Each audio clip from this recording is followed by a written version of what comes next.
नमस्कार, India news Madhya Pradesh Chhattisgarh देख रहे हैं आप और मैं हूं आपके साथ सीमा चौधरी। खबरों की ओर रुख करते हैं। जहां मुख्यमंत्री भूपेश बघेल ने बतौर वित्त मंत्री अपना 5वां बजट पेश किया। इस दौरान उन्होंने अलग अलग वर्गों के लिए महत्वपूर्ण घोषणाएं भी की।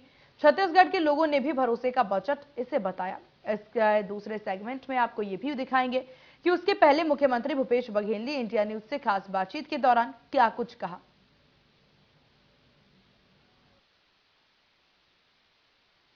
2018 से मुख्यमंत्री भूपेश बघेल ने छत्तीसगढ़ की कमान संभाली और नारा बुलंद किया, नरवा गरवा घुरवा बारी, छत्तीसगढ़ के 4 चिनारी, एला बचाना है संगवारी। और आज 2023 में फिर एक बार चुनावी समर में जाने की तैयारी। और अब कहा गया है कि भरोसे का बजट, भरोसा जनता के प्रति, छत्तीसगढ़ के प्रति, भरोसे का बजट। भूपेश है तो भरोसा है।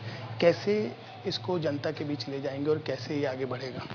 ये प्रदेश किसानों का प्रदेश है, ये मजदूरों का प्रदेश है, ये आदिवासी अनुसूचित जाति का प्रदेश है और सभी वर्गों के लिए हमने काम किया है, चाहे महिला हो, नौजवान हो, किसान हो, व्यापारी हो, उद्योगपति हो, सबके लिए हमने काम किया है।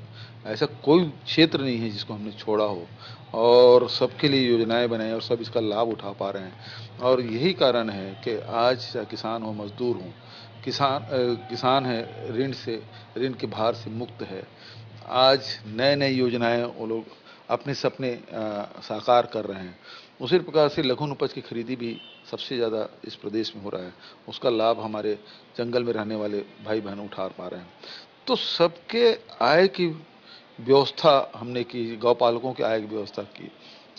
तो जब आप उसके रोजगार की व्यवस्था करते हैं, उसकी मेहनत के को सम्मान देते हैं और जब आप नौजवानों को बेरोजगारी भत्ता देने की घोषणा करते हैं, उसको लागू करते हैं, तो लोगों का विश्वास तो अपने आप हो जाता है। छात्र छात्राओं के देखिए, चाहे स्कूल के बच्चे हों, उसके लिए स्कॉलरशिप बढ़ाने की बात हो, उसके भोजन के लिए बढ़ाने की बात हो, चाहे हमारे आंगनबाड़ी हो, सहायिका हो, मितानिन हो, सबके मानदेय में वृद्धि की बात हो, चाहे कोटवार हो, चाहे हमारे होमगार्ड हो, उसके वेतन की वृद्धि की बात हो, तो पटेल है उसके मानदेय वृद्धि की बात, तो सबके लिए हमने किया। और अब स्वामी आत्मानंद अंग्रेजी स्कूल से निकलेंगे तो 10 कॉलेज खोलने का, अंग्रेजी स्कूल एक भी हमारे गवर्नमेंट स्कूल में कॉलेज नहीं था गवर्नमेंट सेक्टर में। आप जाते हैं तो अंग्रेजी में बात भी करते हैं बच्चे हैं अंग्रेजी में बात करते हैं।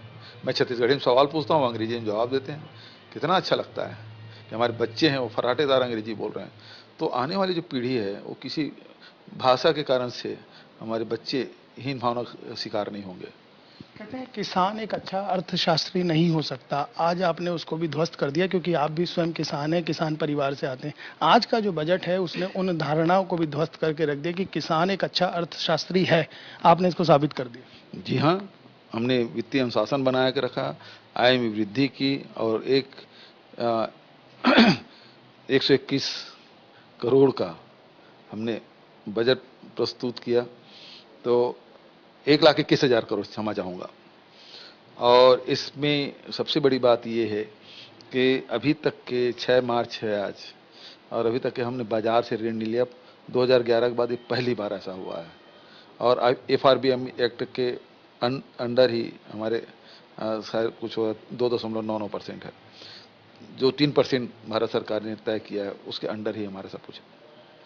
और सभी वर्गों के लिए हमने इसमें जो वो लोग मांग कर रहे थे उसका जो वाजिब हक है उसको हम देने में सफल रहे हैं। तो ये कह सकते हैं कि किसान एक अच्छा अर्थशास्त्री भी हो सकता है। आपने आज धान की कटोरे की एक नई परिभाषा दी। धान का कटोरा अब सही मायने में भरा है। धन का कटोरा भी हुआ है, धान का भी हुआ है। उसको कैसे देखते हैं? क्योंकि 15 सालों से डॉक्टर रमन सिंह हमेशा ही कहते थे हम धान का कटोरा है, लेकिन आज सही मायने में भरा नजर आता है।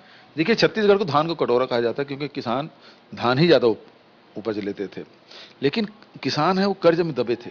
कितने किसान आत्महत्या करते थे, कितने लोग हैं खेती किसानी छोड़ चुके थे।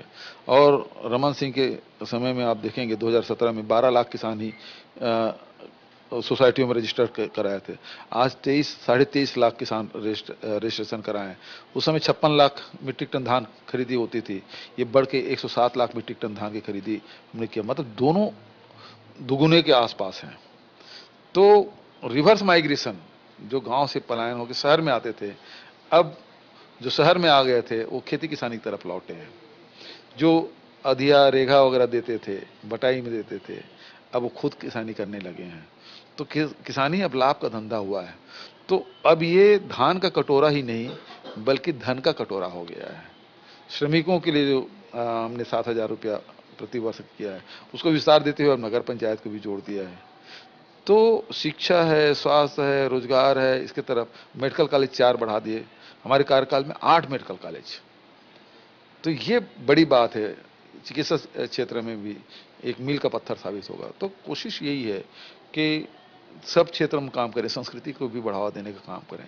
तो हमारे प्रयास यही है कि छत्तीसगढ़ सभी क्षेत्रों में आगे बढ़े, समावेशी विकास हो।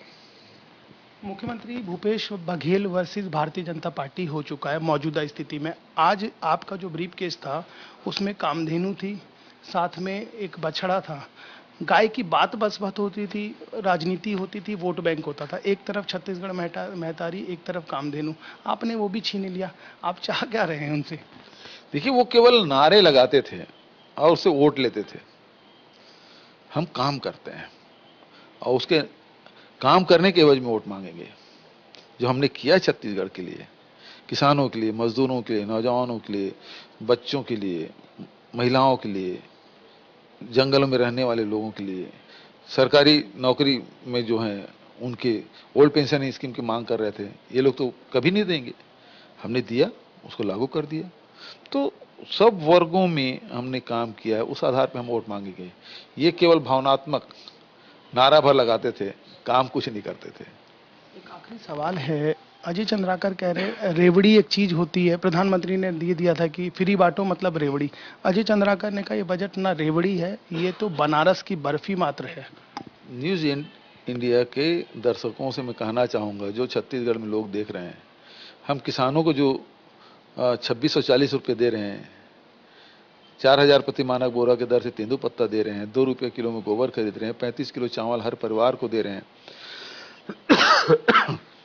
2500 रुपया प्रति महीने बेरोजगारी भत्ता दे रहे हैं, सब ये रेवड़ी श्रेणी में है। और आपके माध्यम से आपके दर्शकों को कहना चाहूँगा, ये भारतीय जनता पार्टी के बुलावे में मत आइएगा, नहीं तो रेवड़ी कह रहे हैं। ये सब चीजें जो कांग्रेस की सरकार में मिल रही है वो मिलना बंद हो जाएगा। आपने कह दिया जनता इंतजार कर रही है आशीर्वाद देने के लिए। बिल्कुल 2023 के इंतजार कर रहे हैं। और जितना हम जीते हैं, पहले तो 68 सीट थे, अब 71 हो गए हैं। मैं समझता हूँ इससे भी आंकड़े और बढ़ेंगे। देखिए 68 हो गए हैं, 71 पहुंच चुके हैं। अब इसके अलावा आंकड़े और बढ़ेंगे और जनता आशीर्वाद देने के लिए ललायित है, इंतजार कर रही है। हम चुनाव में पहुंचेंगे और एक नई इबारत लिखेंगे। इस समय सहयोगी अभिषेक डरसेना के साथ दीपक विश्वकर्मा, इंडिया न्यूज, रायपुर।